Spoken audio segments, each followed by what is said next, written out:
வணக்கம். இது சுடர் ஊடகத்தின் அரசியல் ஆய்வு.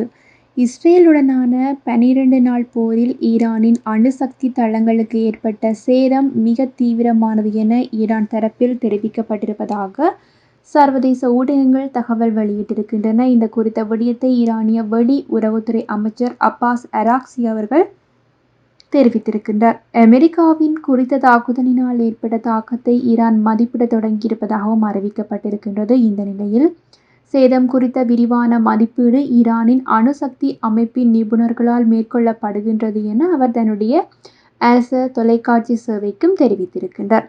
அத்தோடு இப்போது இழப்பீடு கோருவது மற்றும் அவற்றை வழங்குவதன் அவசியம் குறித்த விவாதம் நாட்டின் ராஜதந்திர நிகழ்ச்சி நிரல்களின் மிக முக்கியமான பிரச்சினைகளில் ஒன்றாக பார்க்கப்படுகிறது எனவும் கூறப்பட்டிருக்கின்றது.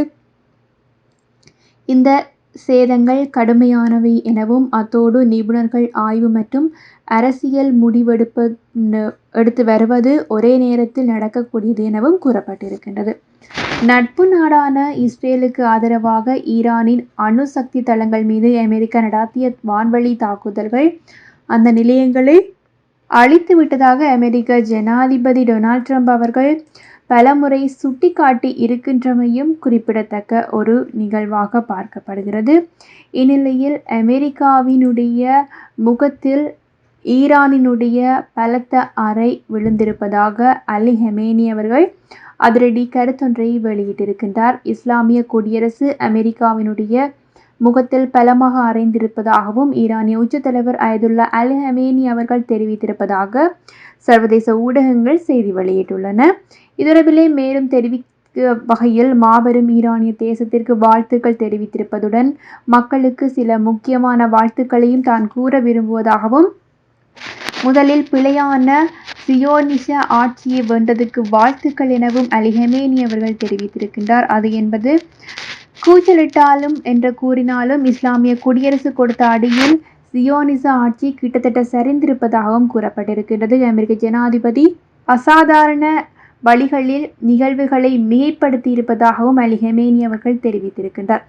அவருக்கு இந்த மிகைப்படுத்தல் தேவைப்பட்டதுடன் இந்த வர்த்தகத்தை கேட்ட எவரும் இந்த வார்த்தைகளுக்கு பின்னால் மற்றொரு உண்மை இருப்பதை புரிந்து கொண்டிருக்கின்றார்கள். அவர்கள் நடவடிக்கை எடுக்க தவறிவிட்டார்கள். அத்துடன் அவர்கள் விரும்பிய இலக்கை அடையவில்லை எனவும் கூறியிருக்கின்றார். இஸ்லாமிய குடியரசு அமெரிக்காவினுடைய முகத்தை பலமாக அறைந்திருப்பதோடு அது பிராந்தியத்தில் உள்ள முக்கிய அமெரிக்க தளங்களில் ஒன்றான அல் உடைன் விமான நிலைய தளத்தை சேதப்படுத்தியது எனவும் அல் ஹமேனி அவர்கள் தன்னுடைய கருத்தினை தற்சமயம் தெரிவித்திருக்கின்றமை குறிப்பிடத்தக்கது. இந்நிலையில் ஈரான் மற்றும் இஸ்ரேலுக்கு இடையிலான போர் மீண்டும் விரைவிலே ஆரம்பிக்கலாம் என அமெரிக்க ஜனாதிபதி டொனால்ட் ட்ரம்ப் அவர்கள் தெரிவித்திருப்பதாகவும் சர்வதேச ஊடகங்கள் தெரிவித்திருக்கின்றன. நேற்றைய தினம் ஊடகங்களுக்கு கருத்து தெரிவிக்கும் போது இந்த விடயத்தினை டொனால்ட் ட்ரம்ப் அவர்கள் தெரிவித்திருக்கின்றார். அடுத்த வாரம் ஈரானுடன் தாம் பேச இருப்பதாகவும் தாங்கள் ஒப்பந்தத்தில் கையெழுத்திடலாம் என தனக்கு தெரியவில்லை. இருந்தாலும் ஈரான் மற்றும் இஸ்ரேலுக்கு சோர்வாக இருக்கின்றார்கள். அவர்கள் மிகவும் மோசமாக சண்டையிடுகின்றார்கள். இருவருடைய சண்டையை நிறுத்த முடிவு செய்திருக்கின்றார்கள் என்றவும் டொனால்ட் ட்ரம்ப் அவர்கள் தெரிவித்திருக்கின்றார். ஒரு நாள் போர் ஆரம்பிக்கலாம் என தான் நினைப்பதாகவும் அது விரைவிலே ஆரம்பிக்கப்படலாம் எனவும் தெரிவிக்கப்பட்டிருக்கின்றது. ஒப்பந்தம் இருக்கின்றதா இல்லையா என்பது குறித்த எந்தவிதமான கவலையும் தனக்கு இல்லை. ஆனால் அணு ஆயுதம் வேண்டாம் என தாம் விரும்புவதாகவும் அணு ஆயுதத்தை தாங்கள் அழிப்போம் எனவும் டொனால்ட் ட்ரம்ப் அவர்கள் தன்னுடைய கருத்தினை வெளியிட்டிருப்பதாக கூறப்பட்டுள்ளது. இந்நிலையில் ஈரானினுடைய உயர் அரசு அதிகாரிகள் உட்பட அவருடன் தொடர்புடையவர் பலரும் கனடாவிற்குள் நுழைந்திருக்கின்றார்கள் என்று கனடாவினுடைய எல்லை சேவைகள் நிறுவனம் தீவிரமான விசாரணைகளை நடாத்தி வருவதாக கூறப்பட்டிருக்கின்றது. ஈரான் பிரஜைகள் சிலர் கனடாவிற்குள் சட்டவிரோதமாக நுழைந்திருப்பதாக தகவல்கள் வெளியானதை தொடர்ந்து இந்த விசாரணைகள் ஆரம்பிக்கப்பட்டிருக்கின்றன. 2002ஆம் ஆண்டு முதல் ஈரான் அரசாங்கம் ஒரு தீவிரவாதத்தில் ஈடுபடும் மற்றும் மனித உரிமை மீறல்களுடன் தொடர்புடைய அரசு என கனடா அரசாங்கமானது அறிவித்திருந்தது.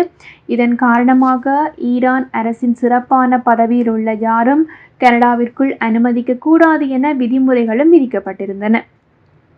இதன்படி கனடாவினுடைய குடிவரவு குடி அகழ்வு மற்றும் குடியுரிமை அகதிகள் அமைப்பு இதுவரை 131 விசாக்களை ரத்து செய்திருக்கின்றார்கள். அத்துடன் மொத்தமாக CBSA 15 விசாரணைகளை ஆரம்பித்திருக்கின்றார்கள். அதில் 49 விசாரணைகள் முடிவடைந்திருப்பதுடன் மிகுதி 66 விசாரணைகள் இன்னும் நடைமுறையில் இருப்பதாகவும் கூறப்பட்டிருக்கின்றது. இதுவரை 20 பேர் ஈரானின் உயர் அதிகாரிகள் என அடையாளம் காணப்பட்டதுடன் 19 பேர் நீதிமன்றத்தில் விசாரணைக்கு பரிந்துரைக்கப்பட உள்ளதாகவும் அத்துடன் பரிந்துரைக்கப்பட்டிருப்பதாகவும் கூறப்பட்டிருக்கின்றது. இந்த விசாரணையில் 3 பேருக்கு நாட்டை விலக்கும் உத்தரவு பிறப்பிக்கப்பட்டதுடன் ஒருவர் ஏற்கனவே கனடாவிலிருந்து வெளியேற்றப்பட்டிருப்பதாகவும் கூறப்பட்டிருக்கின்றது. 2024ஆம் ஆண்டில் ஈரானின் ஈரானிய புரட்சிகர காவல்படை என்ற அமைப்பு கனடாவால் தீவிரவாத அமைப்பாக வகைப்படுத்தப்பட்டது. இதனால் இந்த அமைப்பினுடைய உறுப்பினர்கள் மீது விசாரணைகளும் ஆரம்பிக்கப்பட்டிருந்தன. தற்போது கண்காணிக்கப்படும் சில பேர் ஈரான் அரசாங்கத்திலும் உளவுத்துறையிலும் பாதுகாப்பு அமைப்பிலும் பணியாற்றியவர்கள் எனவும் தெரிவிக்கப்பட்டிருக்கின்றது.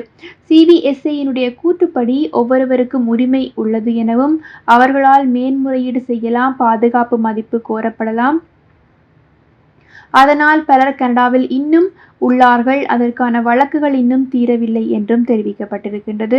தற்போது வரை வழக்குகள் பலருக்கு நிலுவையில் உள்ளதுடன் ஆனால் ஒரே ஒரு நபரே உடனடியாக நாடு கடத்தப்பட்டதாகவும் கூறப்பட்டிருக்கின்றது.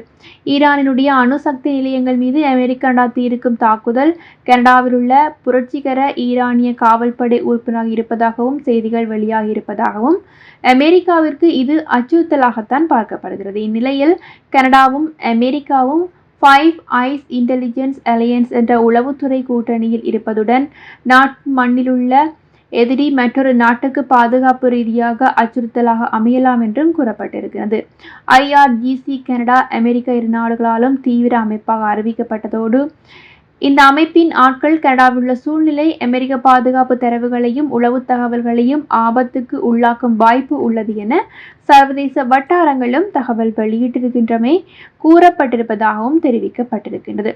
இந்நிலையில் ஈரான் இஸ்ரேலில் மிக முக்கிய குற்றச்சாட்டாக ஈரான் ஒரு குற்றச்சாட்டினை சுமத்தி இருக்கின்றது. யுத்த நிறுத்த முறையில் இருக்கின்ற நேரத்தில் இஸ்ரேல் ஈரானுக்குள் குழப்பத்தை ஏற்படுத்த முயற்சிப்பதாக அந்நாட்டு புலனாய்வு அமைப்பு தகவல் வெளியிட்டிருக்கின்றார்கள். ஈரானிய மக்களை குறிவைத்து இஸ்ரேல் தொலைபேசி அழைப்புகளை பாரிய அளவில் மேற்கொண்டு பிழையான தகவல்களை பரப்பி வருவதாகவும் ஈரானிய ஆட்சிக்கு இடையூறு விளைவித்து வருவதாகவும் தெரிவிக்கப்பட்டிருக்கின்றது. இந்நிலையில் ஈரானை குறிவைத்து இஸ்ரேல் நீண்ட காலமாக மேற்கொண்டு வருகின்ற உளவியல் நடவடிக்கைகளின் தொடர்ச்சியாக இந்த தாக்குதலினையும் குறிப்பிடலாம் என்ற தகவலும் தற்சமயம் வெளியிடப்பட்டிருக்கின்றன. இந்நிலையில் இஸ்ரேல் ஈரானுடன் 12 நாள் போர் நிறுத்தங்கள் ஏற்பட்டிருக்கின்ற நிலையில் போரானது நடைபெற்றுக் கொண்டிருக்கின்ற நிலையில் மிக மோசமான ஒரு இழப்பை ஈரானானது எதிர்கொண்டிருப்பதாக ஈரானின் உடைய வெளியுறவுத்துறை அமைச்சர் அப்பாஸ் அராக்சி அவர்கள் அதனை உறுதிப்படுத்தி இருக்கின்றார் என்பதும் குறிப்பிடத்தக்க ஒரு விடயமாக கூறப்படுகிறது.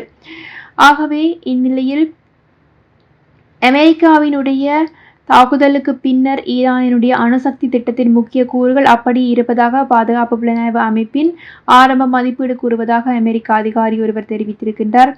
மேலும் இதனை மீண்டும் கட்டி எழுப்ப, அதாவது ஈரானினுடைய அணு ஆயுத திட்டத்தை சேதப்படுத்தியிருந்தார்கள் அமெரிக்கர்கள் தங்களுடைய தாக்குதல் மூலமாக, இதனை கட்டியெழுப்ப பல ஆண்டுகள் இன்னும் ஆகலாம் எனவும் கூறப்பட்டிருக்கின்றது.